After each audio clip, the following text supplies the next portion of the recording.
عظیم البرکت فرماتے ہیں ان کو رحم آئے تو آئے ورنہ سبحان اللہ وہ قریب مار ہے کیا ہونا ہے اللہ کہ لوگوں سے کیے جس کے گناہ وہ خبردار ہے کیا ہونا ہے سبحان کل اللہ تو دیدار کا دن ہے اور یہاں آنکھ بیکار ہے کیا ہونا ہے یہ اچانک آنے والی موتوں سے عبرت حاصل نہیں کرتے ابھی 3 دن گزرے ایک خبر کو ابھی تم نے دیکھا نہیں بے شک کیا معاملہ تھا بھوجی پورا اسٹیشن کے پاس کا جی پوری گاڑی میں بلاسٹ ہو گیا ایسی آگ لگی کہ ایک بھی زندہ سلامت نہ بچا اللہ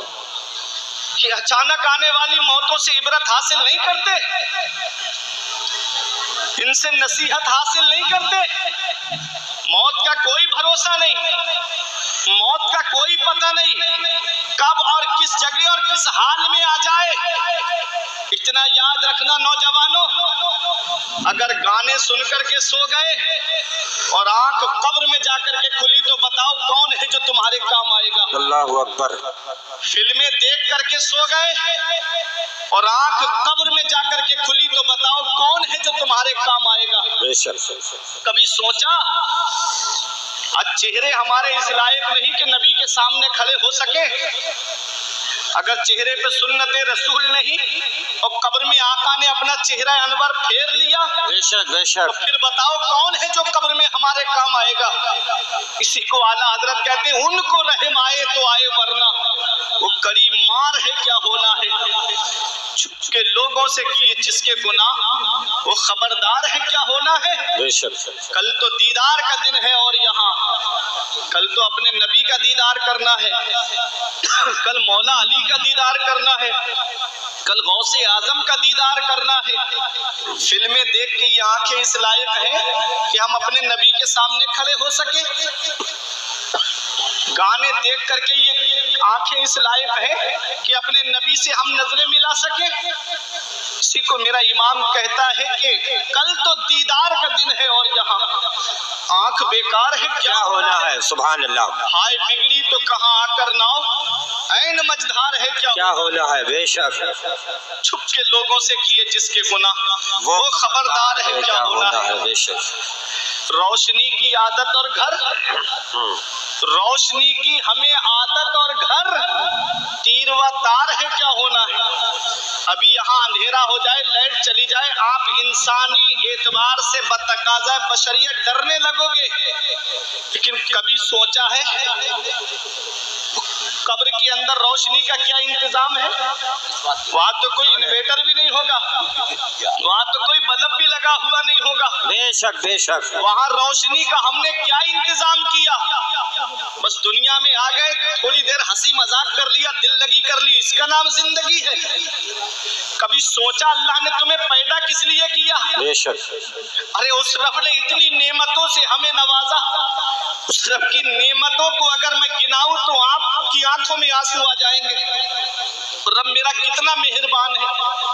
اس نے ہم کو دونوں ہاتھ سلامت دیے بے شک سبحان اللہ اس رب کی نعمتیں دیکھو اس نے دونوں پیر ہم کو سلامت دیے اس رب نے دونوں آنکھیں ہم کو سلامت دی سبحان اللہ اس رب نے کان ہم کو سلامت دیے یہ جو ہارٹ چل رہا ہے نا ہمارا یہ ہارٹ جو سلامت ہے یہ اس رب کی نعمت ہے یہ جو کڈنیاں سلامت ہے نا یہ اس رب کی نعمت ہے یہ جو پھیپڑے سلامت ہے نا یہ اس رب کی نعمت ہے ہارٹ کتنی بڑی اللہ کی نعمت اس سے پوچھو جس کے بال پڑ چکے ہیں بے شک یہ کڈنیاں کتنی بڑی اللہ کی نعمت انسان ڈائلسس پہ جا کر کے روزانہ کے 15,000 روپے دیتا ہے صرف خون کو فلٹر کرنے کے لیے یہ کڈنیاں ہی تو ہیں جو خون کو فلٹر کرتی ہیں کتنا ہم نے اس کا شکر ادا کیا جو آج کڈنی ہماری سلامت ہے ہاسپٹل کا ایک چکر لگا لیا کرو دیکھ لیا کرو آکسیجن پہ لیٹے ہوئے کو دیکھ لیا کرو ان کو جن کے عزیز تڑپتے ہیں کہ میرا عزیز ٹھیک ہو جائے پھر بھی ہم اس رب کا شکر ادا نہیں کرتے اس نے زندگی ہم کو سلامت دی کہ زندگی کی ڈور چل رہی ہے اس رب کا شکر ادا کرو دنیا میں تمہیں اللہ نے بیکار پیدا نہیں کیا ہے لقد خلقنا الانسان فی احسن تقویم اللہ فرماتا ہم نے انسان کو بہترین صورت پہ پیدا فرمایا سبحان اللہ کہ جسم کے جو اعضاء سلامت ہے نا، یہ اللہ کی بہت بڑی نعمت۔ قرآن میرا فرماتا ہے فَبِأَيِّ آلَاءِ رَبِّكُمَا تُكَذِّبَانِ، اپنے رب کی کون سی نعمت کو جھٹلاؤ گے؟ سب کچھ تو اس رب کی نعمت ہے۔ آنکھ کتنی بڑی اللہ کی نعمت، اس سے پوچھو جس کی آنکھیں سلامت نہیں۔ دل کرتا ہے اپنے ماں باپ کا چہرہ دیکھ لیتا، دل کرتا ہے اپنے بیوی بچوں کا چہرہ دیکھ لیتا، دل کرتا ہے اپنے عزیزوں کا چہرہ دیکھ لیتا۔ یہ کان کتنی بڑی اللہ کی نعمت، اس سے پوچھو جو سننے والی مشین لگا کر کے لوگوں کے قریب بیٹھ کے کہتا ہے کیا کہہ رہے ہو۔ یہ زبان اللہ کی کتنی بڑی نعمت، اس سے پوچھو جس کے پاس قوت گویائی نہیں ہے، بولنے کی طاقت نہیں ہے۔ یہ ہاتھ اللہ کی کتنی بڑی نعمت، اس سے پوچھو جس کے ہاتھ سلامت نہیں۔ یہ پیر اللہ کی کتنی بڑی نعمت، اس سے پوچھو جس کے پیر سلامت نہیں۔ اس نے کتنی نعمتوں سے ہم کو نوازا اور ہم نے کتنا اس کا شکر ادا کیا۔ کانوں میں ایئر فون لگائی، بلوٹوتھ لگائی اور گانے سنتے ہوئے گلیوں میں میری قوم کے نوجوان چلتے۔ بیٹے کی شادی کا موقع آ جائے تو 50-50 ہزار روپے ڈانس پارٹیوں میں لٹا دیے جاتے،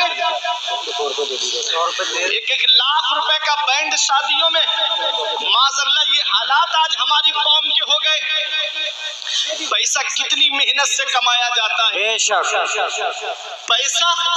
کتنی محنت سے کمایا جاتا ہے۔ یہ ان بزرگوں سے پوچھو جن کی ہاتھ کی لکیریں مٹ گئی اولاد کے لیے پیسہ جمع کرتے کرتے، ان بزرگوں سے پوچھو جن کے ہاتھ کی لکیریں مٹ گئی دوسروں کے کھیتوں میں پھوڑا چلاتے چلاتے اور اولاد کے لیے پیسہ جمع کرتے کرتے۔ بے شک آج وہ اولاد کیا جانے جسے آج موبائل چلانے سے فرصت نہیں ملتی،